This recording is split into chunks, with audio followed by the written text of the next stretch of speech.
Welcome, ladies and gentlemen, to our debate on the topic of should the president have ultimate immunity? This is a vital question in the realm of constitutional law, executive power, and governmental accountability. Today, we have two debaters who will present their arguments on this topic.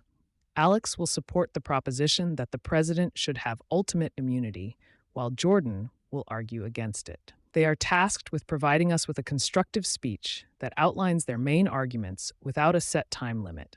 Let's heed their perspectives with an open mind as we explore the complexities of this issue. To begin, Alex will present their case in favor of absolute presidential immunity. Alex, the floor is yours. Thank you for the introduction. The concept of presidential immunity is pivotal to ensuring the executive branch can operate without undue interference. Granting the president ultimate immunity protects the highest office in our land from frivolous lawsuits and politically motivated legal actions that can distract and detract from the vital duties of governance. Ultimate immunity is not a shield for misconduct, but a necessary provision to maintain a stable and functional executive branch capable of making swift, decisive actions in the interest of national security and public welfare. A president, encumbered by the constant threat of litigation, would be unable to effectively lead, negotiate, and make the difficult decisions that the job requires. Therefore, it is not merely a privilege, but a strategic imperative that the president be allowed to serve with the assurance of ultimate immunity during their tenure in office. I appreciate the points raised by Alex, but I must firmly disagree. In a democratic society, no one is above the law, not even the president. Ultimate immunity sets a dangerous precedent that risks undermining the very foundations of our legal system and checks and balances. It effectively places the president beyond accountability, allowing for the possibility of unchecked abuse of power. History has taught us that power without constraints can lead to corruption and tyranny. Ensuring the president remains subject to legal recourse like every other citizen is essential for maintaining public trust and the integrity of the presidency. In fact, ultimate immunity could inhibit a president's effectiveness by allowing questionable decisions to go unchallenged internally, breeding complacency, or worse, undermining the rule of law. Providing ultimate immunity is not just a strategic flaw, it's a moral one. It assumes that one individual's judgment is infallible and suggests that their actions should not be open to scrutiny, which is contrary to the principles of accountability and transparency that form the bedrock of our government. Thank you both for your compelling arguments on this complex issue. We will now proceed to the cross-examination round, where each debater will have the opportunity to challenge the points raised by their opponent. This is a chance to clarify any uncertainties and to press on specific issues you feel were inadequately addressed in the initial statements. Jordan, you will have the opportunity to go first. Please present your questions to Alex, and let's aim for a respectful and informative exchange. Alex, be prepared to answer directly and succinctly. Jordan, when you're ready, you may begin the cross-examination. While I understand your argument for the need to protect the president from frivolous lawsuits, how would you propose we address situations where the president may be involved in serious legal misconduct? Should ultimate immunity still apply in such cases where the alleged actions directly contravene the law or constitutional principles? Thank you for your question, Jordan. In arguing for ultimate immunity, it's crucial to distinguish between the president's official actions, which are part of their duties, and actions taken in a personal capacity, which could be unlawful or unethical. Ultimate immunity should focus on ensuring that the president's official acts, ones related to national security and executive functions, are protected from legal action during their tenure. However, this does not mean that they are immune from accountability. We have other mechanisms, such as the impeachment process, to address any serious misconduct that may occur while in office. This process ensures that the president can be held to account by the elected representatives of the people, rather than being vulnerable to potentially biased or partisan litigation. Essentially, ultimate immunity for official acts would not protect a president who engages in illegal activities. It only safeguards the president's ability to perform their official functions without the paralyzing threat of ongoing legal challenges. Alex, having heard Jordan's viewpoint and defense against the notion of ultimate presidential immunity, it's now your turn to pose a question. Please ask a question that targets a specific point or concern that you believe requires further clarification or counterargument. Go ahead and direct your question to Jordan, and let's continue this robust exchange of ideas. Jordan, you've emphasized the importance of accountability and the dangers of unchecked presidential power.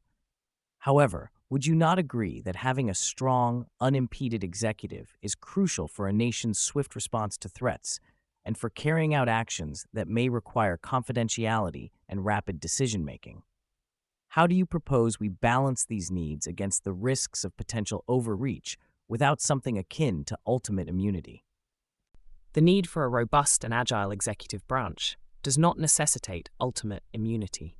It is indeed critical that the president can respond swiftly to national threats and carry out duties efficiently, but this agility must operate within the bounds of the law and oversight. What is paramount here is not immunity, but clarity of roles, responsibilities, and a robust emergency protocol that does not exempt the president from accountability. By implementing well-defined procedures and delegating authority for crisis management, we can ensure the executive branch acts decisively without breaching legal and ethical standards. In case of overreach, it's essential to have checks in place, not solely after the fact through impeachment, but also through ongoing judicial review, which can offer a restraining influence without crippling executive function. Balancing these needs requires fine-tuning our systems, not granting blanket immunity that could be exploited.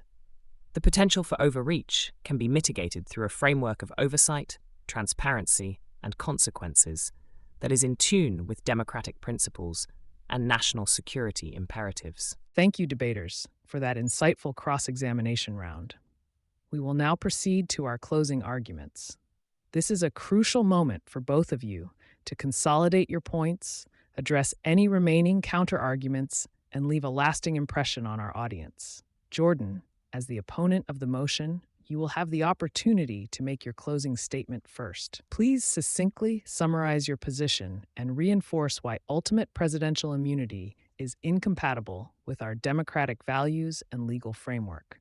Once Jordan has concluded, Alex will have the same opportunity to encapsulate their support for the motion. Debaters, this is the final chance to sway the audience in your favor. Jordan, when you're ready, you may begin your closing statement. As we draw to a close, I'd like to reiterate the underlying principles that govern our democracy. No one is above the law, and accountability ensures the enduring health of our political system. Ultimate immunity for a president is not only unnecessary, but dangerous, as it creates the potential for authoritarian overreach. It is a concept fundamentally at odds with the values of transparency, checks and balances, and the safeguarding of civil liberties. A stable and functional executive branch doesn't require immunity from the law. It requires fidelity to the law. If we allow for the ultimate immunity of the president, we risk enabling the erosion of our constitutional protections and the potential for despotism to take root. We must reject this proposition to preserve the integrity of our system of governance, where every leader is accountable to the people and the judiciary. Only by standing firm on the bedrock of equal justice can we ensure that we gift future generations a robust, fair, and democratic society. In my closing argument, I want to highlight the necessity of a resilient executive branch, which ultimate immunity helps to uphold. The fear of constant litigation can significantly cripple a president's ability to conduct the nation's affairs effectively. Ultimate immunity does not mean the absence of accountability. It ensures that the president can perform national duties without being hindered by the distractions of lawsuits. This immunity applies strictly to the performance of official duties and does not absolve a president from facing consequences for personal misconduct or for actions after leaving office. The intricacy of ruling requires the president to make decisions quickly and at times in secrecy, decisions that would be unfeasible with the looming threat of judicial intervention. We have checks and balances like the impeachment process for any serious misconduct that may happen during office, thus balancing the need for accountability with the practicality of governance. Granting the president ultimate immunity during their term is a safeguard for the nation's well-being, ensuring that the individual in that high office can carry out the responsibilities entrusted to them by the electorate. It is a pragmatic and necessary exoneration for the sake of national interest and should be preserved to ensure the continuity of a firm and decisive leadership. Ladies and gentlemen, this brings us to the end of our thought-provoking debate on should the president have ultimate immunity.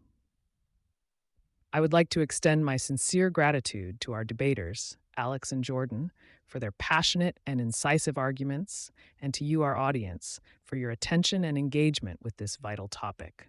As a reminder, this debate was completely AI generated, meaning that the opinions and arguments presented by the debaters do not reflect the views of this channel. They are the product of a simulated conversation meant to explore different sides of this complex issue. We encourage you, our viewers, to join the conversation by leaving your comments. And if you enjoyed this debate, please like and subscribe to our channel for more insightful discussions. Thank you, everyone, for participating, and we look forward to seeing you in our next debate.